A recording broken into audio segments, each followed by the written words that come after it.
예전에 아무 생각 없이 사용했던 단어 하나가 봉사활동을 하면서 누군가에게는 상처를 줄 수 있다는 걸 알게 되면서 제가 의식적으로 잘 쓰지 않는 단어가 있습니다. 이런 사회적 편견을 없애기 위해서 일반 사람들의 생각이 바뀌는 인식 개선이 굉장히 중요한 것을 알았습니다. 그리고 그 인식 개선을 위해서 가장 먼저 해야 할 일은 올바른 표현을 사용하는 것부터 시작해야 합니다. 무조건 하면 좋은 자원봉사? 노! 생각하고 고민하는 자원봉사? 예! 안녕하세요, 하얀병입니다. 추석 연휴 잘 보내셨나요? 제가 가급적 일주일에 한 번은 영상을 올리려고 했는데 이게 불행인지 다행인지 제가 좀 일이 바빠서 이번 영상은 좀 늦었습니다. 지금부터 제가 의식적으로라도 잘 쓰지 않는 표현을 이야기해 보도록 하겠습니다. 장애우. 장애인을 장애우라고 말씀하시는 분들이 아직도 많습니다. 처음 장애우란 말이 나왔을 때가 한 20년이 좀 넘은 것 같은데 그때는 정부에서 적극 권장을 했습니다. 장애인도 비장애인의 친구라는 표현으로 친근감을 가지라고 그렇게 권장을 했던 것 같습니다. 그런데 어느 날부터인가 장애인들이 장애우란 표현이 자신들을 오히려 차별하는 것이고 기분 나쁘다는 문제 제기를 하기 시작했습니다.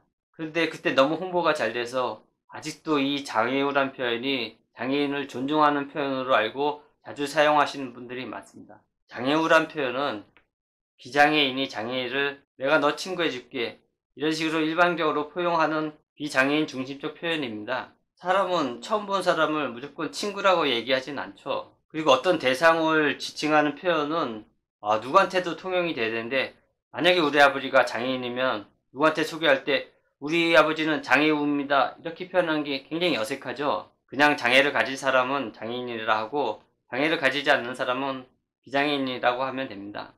정상인. 흔히 장애인의 반대말을 정상인이라고 표현하는 사람이 많습니다. 과연 그 정상이라는 기준과 의미를 누가 정하고 어떻게 나누는 것일까요? 내 왼쪽 귀와 오른쪽 귀는 좀 모양이 다릅니다. 그럼 저는 정상이 아닙니까? 제가 혹시 사고가 나서 다리를 좀 절고 불편하게 걸으면 저는 이제 정상인이 아니게 된 것입니까? 아마 이 말은 쉽게 이해가 되실 겁니다. 그런데 이렇게 알고 있으면서도 무의식적으로 자주 사용하는 표현이 바로 정상인이란 표현입니다. 일반인. 저는 솔직히 말씀드리면 굉장히 오랜 시간 동안 일반인이라는 말을 표현했고 그렇게 사용하기를 권장을 했습니다. 굳이 장애를 기준으로 나눈다면 장애인과 비장애인이 맞습니다. 그런데 왜 기준을 장애인으로 정해야 되나? 그래서 그냥 장애를 가진 분은 장애인, 그리고 좀 다수고 대중적인 사람을 일반인이라고 표현하는 게 맞다고 생각을 해왔습니다. 근데 가만히 생각해 보면은 이미 내가 상대방을 장애인이라고 불렀다고 하면은 장애인을 기준으로 그 사람을 부른 것이기 때문에 비장애인이 되는 게 맞습니다. 또 장애인이 아닌 사람을 일반 사람이라고 부르면은 장애인들은 일반인이 아니라는 얘기가 돼버리기도 합니다. 그래서 장애인과 같이 사용할 때는 장애인과 비장애인이 맞지 장애인과 일반인, 정상인 이렇게 사용하는 것은 잘못됐습니다. 안면 인식장애. 사람들과 모인 자리에서 가끔 처음 본 사람이 나한테 인사를 하고 아는 척하고 말을 걸어오곤 합니다. 그럴 때는 상대방한테 무례할까봐 저도 같이 아는 척하고 예예 하면서 얼버무리기는 합니다. 그리고 헤어져서 도대체 저 사람이 누군가? 끝까지 기억이 안 날 때가 있죠. 사실 제가 그렇습니다. 이럴 때 사람들은 나는 아무래도 안면인식 장애가 있나 봐 이렇게 많이 표현을 합니다. 실제 안면인식 실어증이란 장애명이 있습니다. 그런데 과연 저의 실수가 그런 장애일까요? 저는 단순히 시간이 오래되고 그분과의 만남을 기억이 안 나서 건망증에 해당되는 그런 증상이지 절대 장애가 아닙니다. 그것은 대부분 사람들에게 일어나는 흔한 실수담입니다. 그런데 지난번에 장애인 혐오 발언을 하는 사람들에게라는 동영상에서 말씀드렸듯이 자신의 실수나 남을 비난할 때 아니면 남을 웃기려는 웃음 코드로 장애인을 비유해서 과장한다는 것은 장애인들한테 상처를 줄 수 있다고 말씀을 드렸습니다. 역시 이렇게 흔히 쓰는 안면인식 장애라는 말도 실제 안면인식 장애를 갖고 있는 사람들에게서는 자기의 장애가 남들한테 농담거리나 장난으로 하는 말이 되버리면 기분이 썩 좋지 않을 것입니다. 결정장애. 이거 역시 안면인식 장애와 같이 자주 사용하는 말입니다. 결정장애란 말도 안면인식장애란 말처럼 비장애인들이 자주 사용하는 말입니다. 선물 가게에서 이걸 고를까 저걸 고를까, 식당에서 이거 먹을까 저거 먹을까 막 이렇게 고민하면서 나는 결정장애가 있어 네가 골라 이렇게 얘기 자주 하죠. 그런데 선물 가게나 식당에서 이런 고민하는 것은 여러분이 우유부단해서 그런 것이지 절대 장애가 있어서 그런 것이 아니지 않습니까? 그러나 일반적으로 하도 많이 사용하기 때문에 존재하는 표현입니다.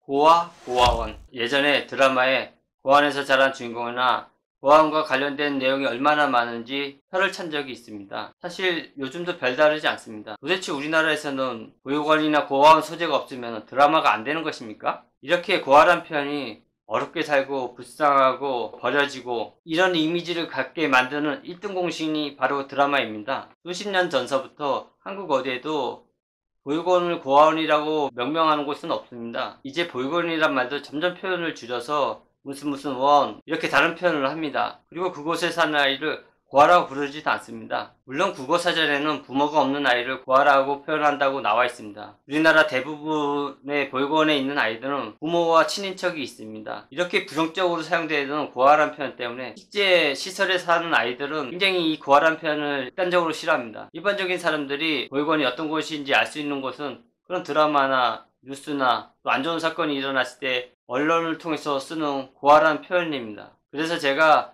보육원에 관한 많은 영상을 올렸지만 제가 한 번도 고아원이나 고아란 표현을 사용해 본 적이 없습니다. 키워드 검색에도 보육원보다는 고아, 고아원이라는 것이 훨씬 검색이 잘 됩니다. 그럼에도 불구하고 사용하지 않는 것은 그 표현이 누군가는 불쌍한 이미지를 만들고 상처를 주기 때문입니다. 아이들은 학교 친구들이나 주변 사람들에게 자신이 보육원에 산다는 것을 알리지 않기 위해서 이런 고아원이나 보육원, 시설이란 표현을 잘 사용하지 않습니다. 제가 아는 아이들은 자기네들이 사는 곳을 큰 집이라고 부르더군요. 다른 가정집 아이들보다 큰 집에 산다는 의미랍니다. 사실 저희 세대는 큰 집이라면 교도소를 의미하는 것인데요. 그래도 아이들 나름대로 생각해서 자기네들끼리 부르는 것이 바로 큰 집입니다.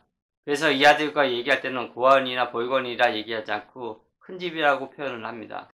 그러나 이 표현은 저와 제가 만나는 아이들 기준으로 한 것이 다른 아이들과 전혀 상관없는 표현이기 때문에 참고하시기 바랍니다. 하루빨리 부정적인 표현이 가득한 고아원, 보육원이란 말보다 더 좋은 단어가 생겨서 그렇게 불렀으면 좋겠습니다.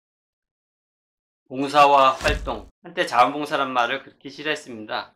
내가 남을 위해서 희생하고 봉사한다는 것이 좀 가식적이고 내가 즐겁고 좋아하는 일, 취미 같은 일이라고 해서 활동이란 말을 자주 사용했습니다. 그러나 얼마 전부터 이 봉사란 말도 자주 사용하게 됩니다.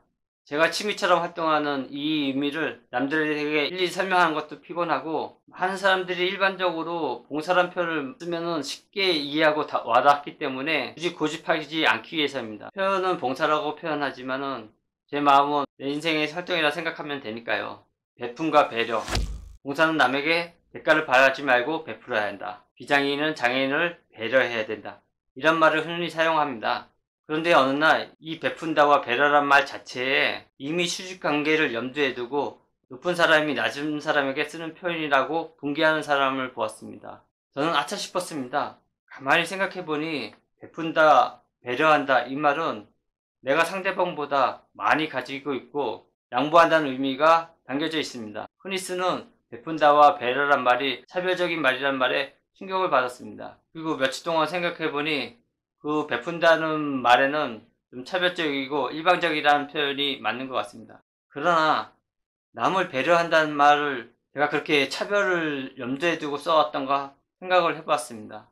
그래서 배려란 표현은 두 가지 의미가 있는 것 같습니다. 동정의 배려와 존중의 배려예요. 내가 상대방을 배려할 때 내 거지만 네가 더 불쌍하니까는 네가 가져 이렇게 양보하는 동정의 배려와 상대방의 심정이나 주변 환경을 이해하고 그 상황을 공감하면서 느껴지는 우러나오는 존중의 배려가 있습니다. 동정의 배려는 가지지 못한 사람을 불쌍히 여겨서 베푼다는 의미가 강하지만 존중의 배려는 상대방을 충분히 이해하고 공감하고 무거운 짐을 함께 짊어지고 싶은 그런 아름다운 마음이라고 할 수 있습니다. 그래서 이렇게 좋은 배려란 단어를 차별적인 단어라고 배제하지 않고 존중의 배려로 이해하고 계속 사용하는 것이 맞다고 판단이 됩니다. 기타 여러가지 용어를 소개해드리고 마치겠습니다. 감사합니다.